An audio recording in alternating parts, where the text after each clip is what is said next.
RPVtv presents Studio RPV, the Peninsula's local news show with co-hosts Maria Serrao and Liz Brown Swanson.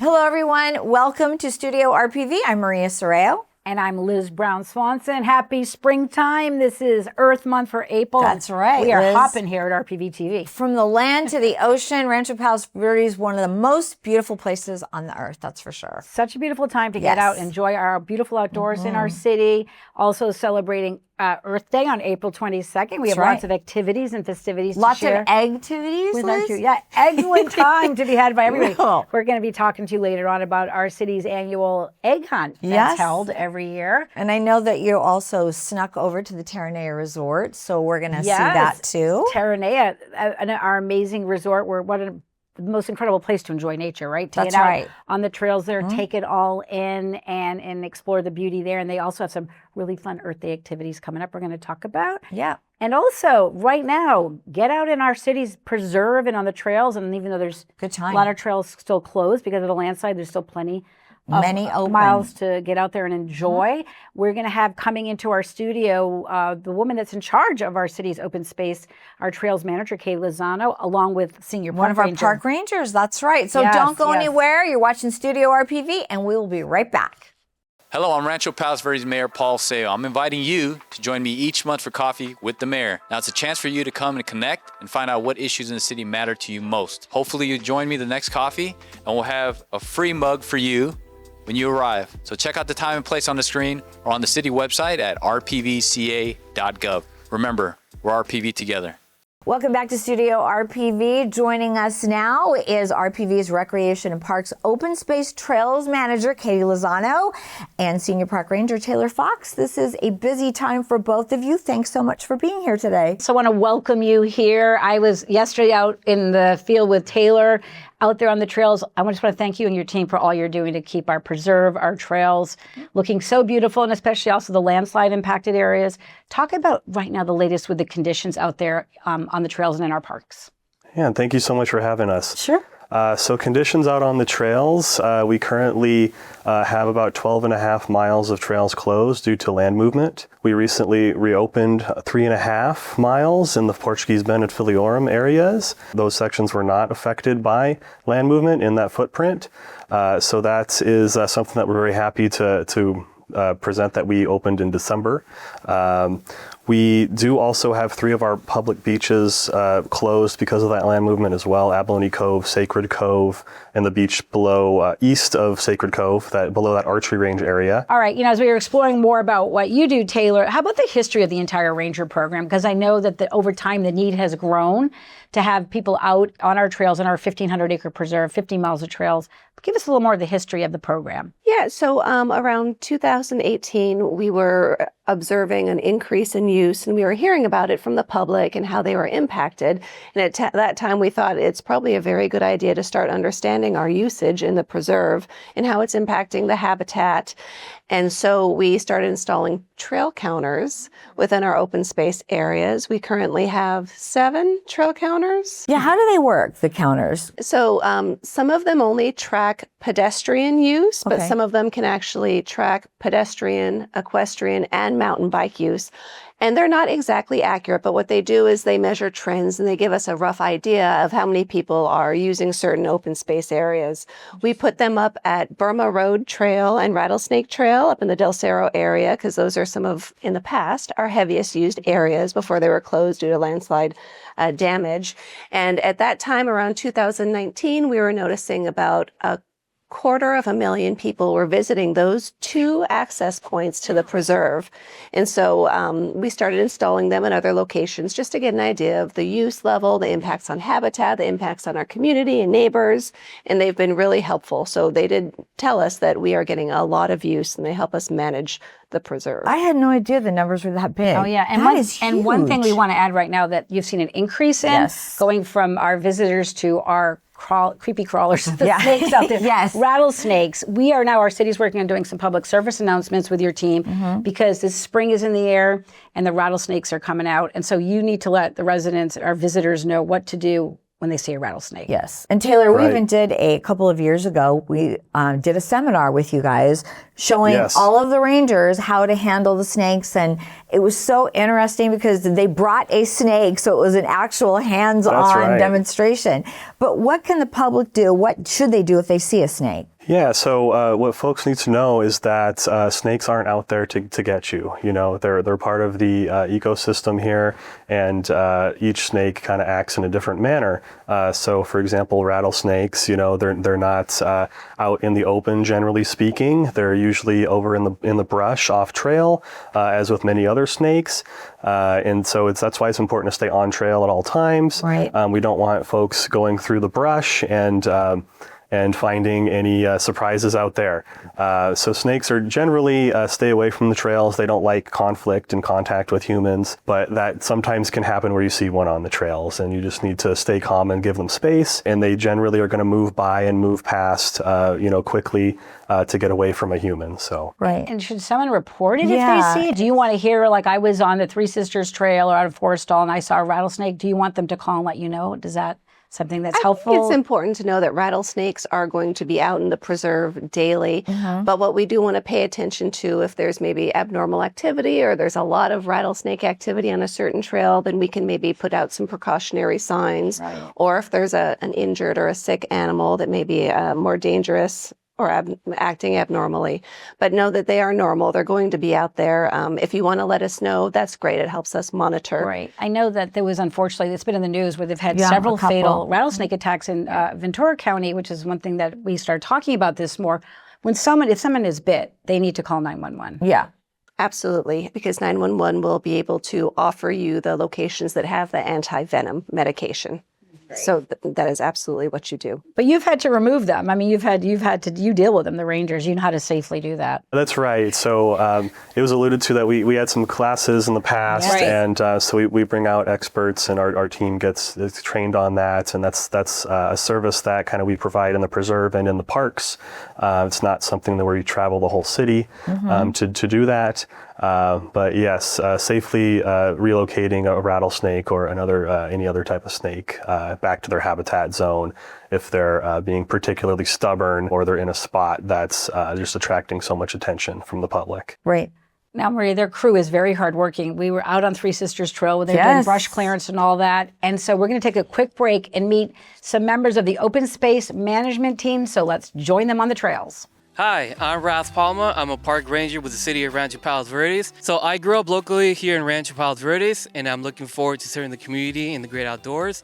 As I've grown up here playing sports, doing recreation, and also hiking trails and during my childhood. Hi, I'm Delano Murphy with the City of Rancho Palos Verdes. I am the Open Space and Trails Coordinator. On any given day, we'll be out in the nature reserve doing trail maintenance and all the different nature reserves in the city. We'll be out here doing maintenance on the various trails, constructing water control features, reducing water erosion, and keeping the trails clear and safe for all users. I've been working here with the city for about 3 years and enjoy my job working outdoors and talking with everybody who also enjoys doing that. Today we're working in Three Sisters Nature Reserve, where we will be clearing the trail of all overgrown vegetation and making the trail boundaries visible and identifiable for all trail users. Hi, my name is Sabrina. I'm an Open Spaces and Trails crew lead. I work out here in the Rancho Palos Verdes Nature Preserves, and part of my job is to just clear up the trails and make sure that they're safe and hikeable for all equestrians, bikers, and hikers. I'm really excited to announce that I'm helping coordinate some of the interpretive boothing we have at Ladera Linda, so stick around for more information about that. Hi, I'm Tom Ferrari, Open Space and Trails worker. I've been working for the city around 4 years, and it's been wonderful. I work with a bunch of great people. You're outdoors all the time. It's great exercise. Really can't do any better than this. It's wonderful. You know, there's a lot of trails out there, Liz. There certainly is. Was there over 30 miles in the preserve, but 50 miles of trails in the whole city. So you are busy. And of course, you partner with the Palos Verdes Peninsula Land Conservancy to help manage and take care of the habitat. Talk about that partnership. That partnership is vital to the Palos Verdes Nature Preserve and how it operates. While the city owns the Palos Verdes Nature Preserve and we're more responsible for public access and public safety and public use, the Land Conservancy is our habitat manager. And what that means is, well, one of the great amazing feats that they do is they're out there planting over 5 acres of habitat each year. And that habitat is to serve the sensitive and endangered species in the Palos Verdes Nature Preserve. At the same time that they're planting these large restoration projects, they're also removing invasive plants. They remove at least 5 acres of invasive plants out of the preserve each year. So not only does that help with the health of the overall habitat, but it also reduces the fuel load in the Palos Verdes Nature Preserve, which enhances fire safety.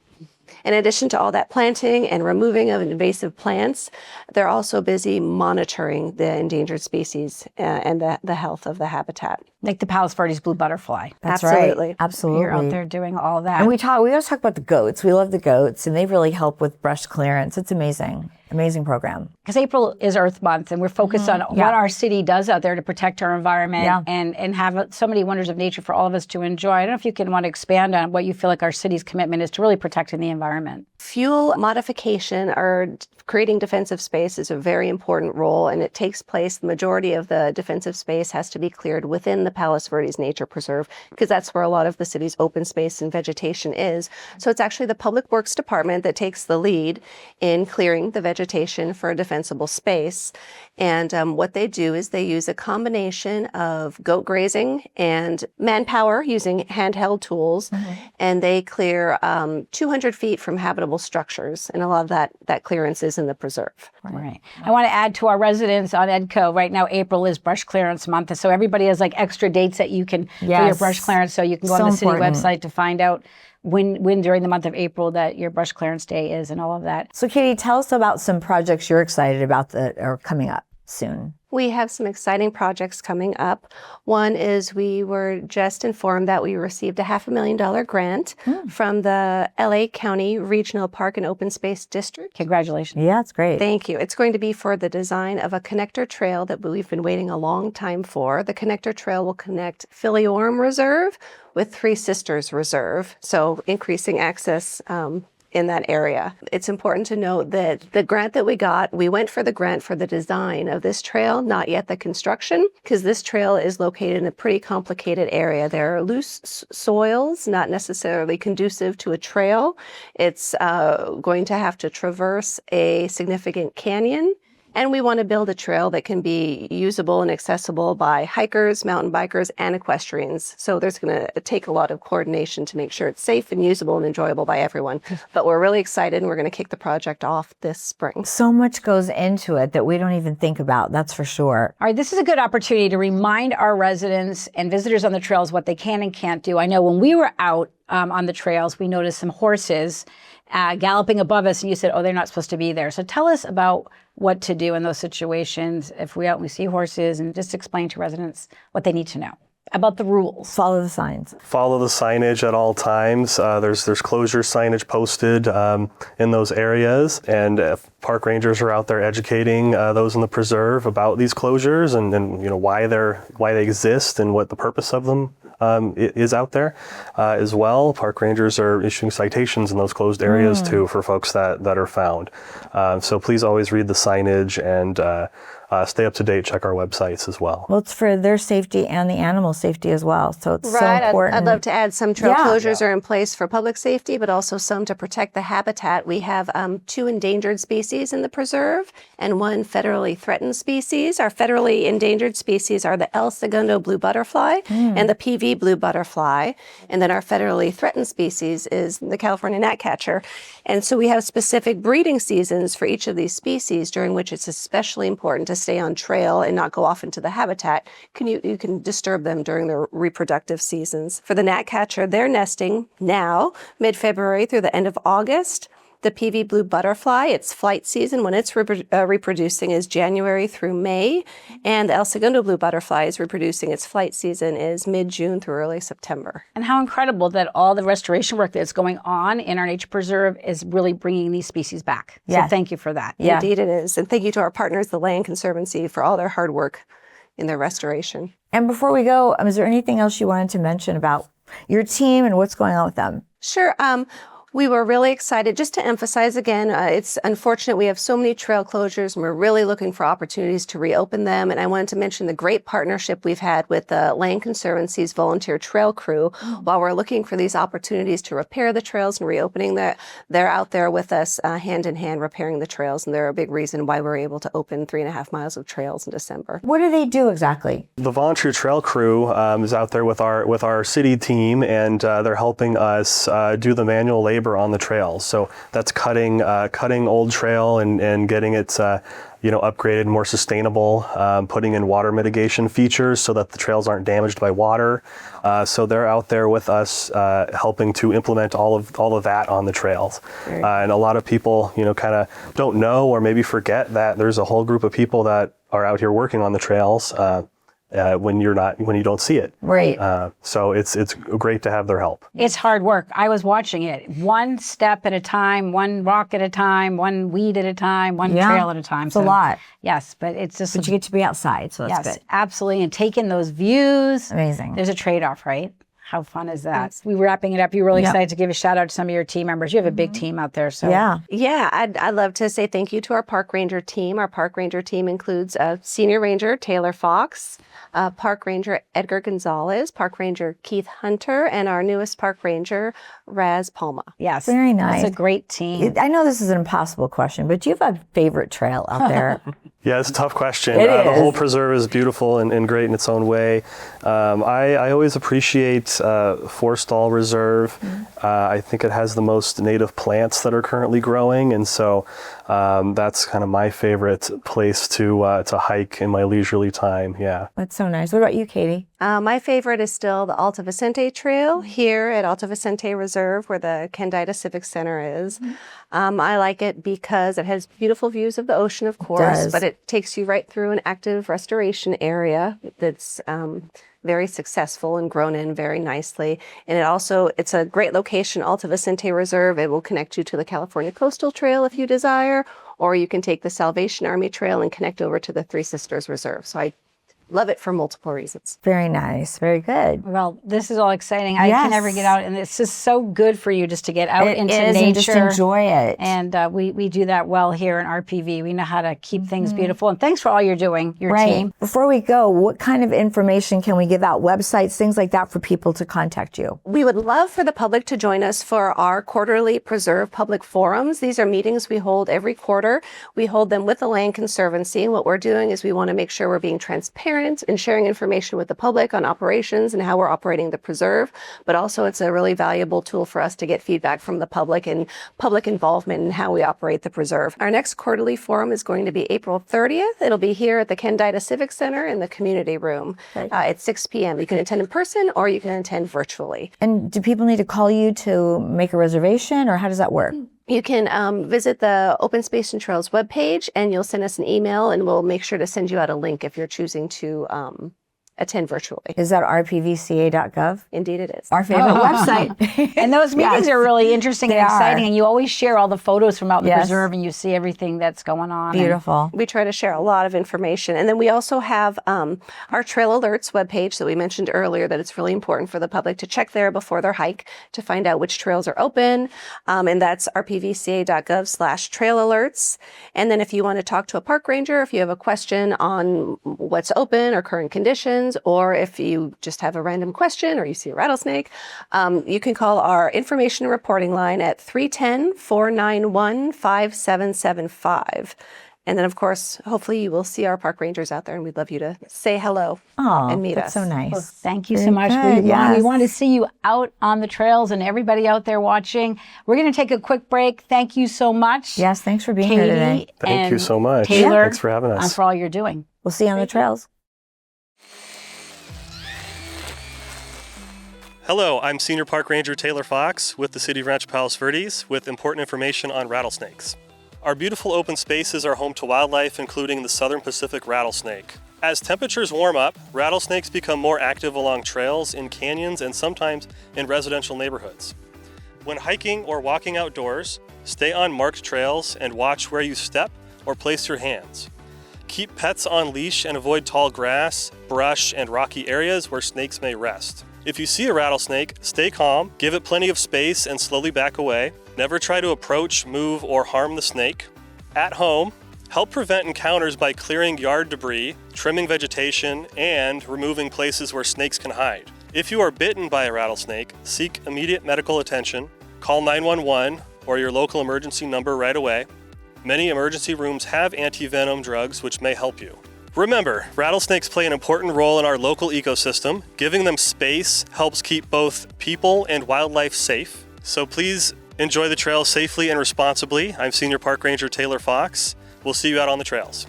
Welcome back to Studio RPV. And Liz, we were talking about Earth Day, and it's been 56 years since it first started. We were just little children. Yes, we were. Very little. Yeah, Earth Day movement. First Earth Day was April 22nd, 1970, so 56 years ago. And it started with a lot of, active college students saying, listen, we need to focus on our environment, take better care, let's not pollute. In fact, you and I were talking about when we were young, there was this constant ad on TV saying, give a hoot, don't pollute. And it was a little owl. Yeah. So, but we remembered it. Yeah, so that was good. I feel like each generation's doing a better job of being stewards of our land. We're more aware how to conserve water, how to, recycle. Beach cleanup days to make sure that the beaches stay beautiful. So important. Do your part, plant a tree. You can do all kinds of things and take care of your own, landscape and make it. Do you like to plant things? Are you a planter? So I'm not the greatest gardener. My grandparents who came over from Greece, I feel like they recreated their garden that they had back there. They had fruit and my dad trees, too. He planted everything. He loved it. Grew tomatoes and cucumbers. My grandmother would can. She did half of her yard was a vegetable garden, and then she would actually give the vegetables to all the neighborhood, right? Well, you know what? And I used to think it was so cool as a kid to watch it grow right in your yard. Yes. Like, wow, the pumpkins would get huge fast, and it was just a lot of fun. Yeah. So we can all be doing our part, and you know who's really doing their part? Terranea Resort. They always do. They've won awards for how they've impacted the environment, all the efforts that they've made, and of course, just to get there and enjoy nature, take a walk on the trails. Beautiful. You can walk around and you can see their resident falconer with the birds, So wonderful way to explore nature. And so I had a chance to go there, speak with the resort manager about not just Earth Day activities, but all their offerings this spring. So let's travel over to Terranea. Well, hello everyone. This is Nick Unterman, General Manager here at Terranea Resort. I am here next to our Earth Day wall because every day is Earth Day here at Terranea. Excited that it's April. Can't believe it's already here. Beautiful month so far. Absolutely gorgeous weather. A lot of fun things happening here to celebrate Earth Day, starting with a hike. So we are going to have a guided hike with one of our local residents here at Terranea. We also are going to have some great Earth Day scavenger hunts for the family. So great time to come down, enjoy, relax at our sustainable spa. Come to Sea Beans here behind me. Come and enjoy some treats. You can have the kids go and be entertained for the day. So lots of activities happening all month. We of course have a Derby Day celebration to celebrate the Kentucky Derby kickoff, where we're going to be having a great event here at the resort on our lobby terrace. We're going to have a great costume contest. If you didn't come last year, some great Derby hats, great entertainment, great drinks, and of course great food. By the way, the Derby date is May 2nd, so more information specifically can be caught online. It is a ticketed event. We also have our Boards and Bubbles Floor and Resin Board Workshop. That's going to be happening May 9th. A little bit after Earth Day, but still not too late to celebrate this wonderful Earth, and of course here at Terranea. We also have Mother's Day Ballroom Brunch. If you have not been here for a Mother's Day brunch, there is not a better way to treat your loved one's family, whoever it may be. kids running around everywhere, great families, great food. It's always gorgeous. I've been here for 3 years. I have not seen a non-beautiful Mother's Day here, so have to come. With April being Earth Month and of course Earth Day, sustainability all throughout the resort. 2 years ago we did an initiative where you're not going to find a plastic water bottle anywhere on property. Went to all aluminum glass products throughout property. We of course have a great partnership with the Land Conservancy. We've won numerous rewards throughout for what we do. Come take a look. We have some great ocean kayaking opportunities. We have paddle boarding. We have a great tour where you can come and take a look at a leopard shark habitat that we found 2 years ago. It's still active. Great chance to come and take a look. You can come and snorkel right off of our cove. Always something to do here. To come by, meet Joe if you haven't already met him. He is our local falconer. He has been here since the birth of Terranea. He has a couple falcons, owl. We do complimentary shows on Thursday. We also do private shows as well. Great time to come, bring a group, learn a lot of great information. Very entertaining. Another great way to help celebrate Earth Day. And of course, come by. There's great ways to celebrate, whether it's getting a gift certificate for the spa, come golf, do an easy 9-hole round. Great time to come. Either stop on by or all the information can be at terranea.com.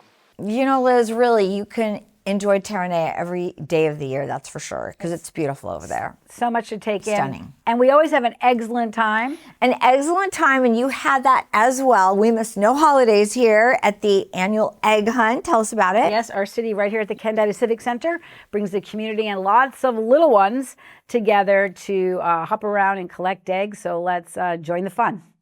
Hello! Hi, I'm Simi Soto, the Recreation Coordinator here for the City of RPV, and I'm here at our annual egg hunt. Today we have our egg hunt, our inflatables, our cotton candy, and our critter squad here with our petting zoo and our excellent bunny. This is my first time working this event, but I just love seeing all the little kids just bright up when they see an egg, a bunny. I think there's a ferret back there, all the little critters. So them being able to see those things and just, oh, it's the bunny. Somebody loves you. Oh, of course his bunny does. G'day guys, how you going? My name's Steel Scabaris and welcome to the Critter Squad. We're wildlife educators and we pretty much come out to events, parties, schools, all that, teach the kids all about the animals. So we got the bunny rabbits, these are just domestic bunnies. We've got some guinea pigs from Papua New Guinea, but you know, they're pretty much extinct in the wild. There's a few there, but you can get them in any pet store. And then I got a couple of Russian tortoises. But my main animal at the moment are the kids. This is what it's here for, mate. We're here to make them laugh, make them happy, and let them meet some animals. I don't think there's a better location to do an Easter egg hunt than this in Palos Verdes. It's a beautiful day. We love to come out. You know, kids get a chance to go after the golden egg, meet the bunny. It couldn't be better. Everybody, my name is Alex. I work here at RPV. We've got we're so excited today for this wonderful egg hunt. We've got hundreds of eggs. You see everybody lined up here. And we've got everyone here for their wonderful egg hunt. It's done by age groups. We've got 3 different age groups today: 1 to 3, 3 to 6, and 7 to 8. We are the egg hunt. I would like to get the golden egg. Oh, I love it. This is our 3rd year coming with grandkids, and it's always fun. You know, Liz, that event really cracks me up. You are a crack up, man.